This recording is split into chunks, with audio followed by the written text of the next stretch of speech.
Well, in looking at kind of the timeline of it in the videos, and I only know what is publicly out there and is accessible publicly. So if there's some information that is still not come out, then obviously my opinion could change. But looking at what is out there, what strikes me for is the behavior of the coaches and the administration, the athletic administration in the matter, because clearly it appears to be self-defense. That appears to be very clean, and that decision seems to have been made very quickly.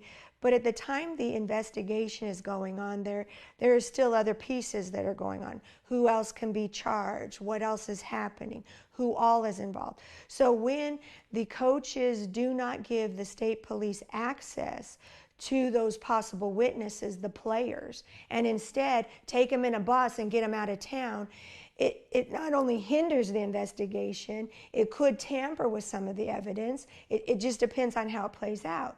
But more than that, it also sends a message of we're hiding something. And so if your player did what he did on video, defended himself, yes, he had a gun on him, but we know that to be a misdemeanor now, maybe not the brightest choice or a good choice, but maybe there's something that is in his life that he just feels he needs to protect himself from. Putting that just to the side right now, why not produce your players? Why not say this was self-defense? They were ambushing us. They were here so we can get this nailed down, closed up, and a clean investigation can happen so no one else is going to be hurt. There won't be any more retaliation. There won't be anything. But instead, the 3 items that the state police officer says I'm looking for and I need to find is who's driving the 4, the yellow car, the gun, the tablet, and the phone. I need this information. Let me talk to your players. Let me find them. Instead, nobody still knows, I guess, who the yellow the yellow car owner is. But then the 3 items end up in 3 different places. The gun still at the hotel, wrapped in a towel. The tablet in the bus with a new coach, a new assistant coach. And then the phone ends up somehow all the way to Las Cruces with an athletic director or assistant athletic director. How did that happen? So instead, we're spreading out the evidence or the pieces of evidence that the state police need instead of just handing them over and providing them to them. So I think that makes the criminal part of tampering, maybe it's not there, but it makes it look like it's there, and it really should be investigated and figure out how did all these pieces get separated, who separated them, and why were they separated.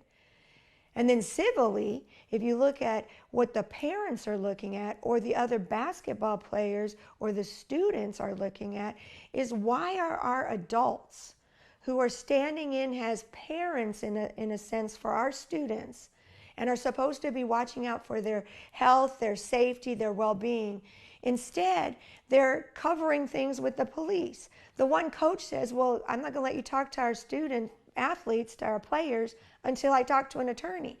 That's not his right to impose that. And why? Again, if the individual player or student says, I want to talk to an attorney, the state police will recognize that and they'll honor it.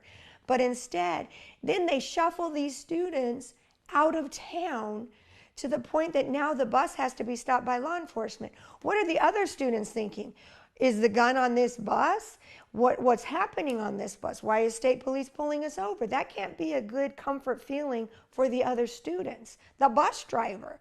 So how are we protecting our kids, and what message are we sending to our university students, even at UNM? What are we sending to them? Well, if you evade and you hide and you act suspicious, that's a better way to be than to be up front and make sure we're protecting everyone. From the appearance of the video, the basketball player acted in self-defense, so why are we hiding things?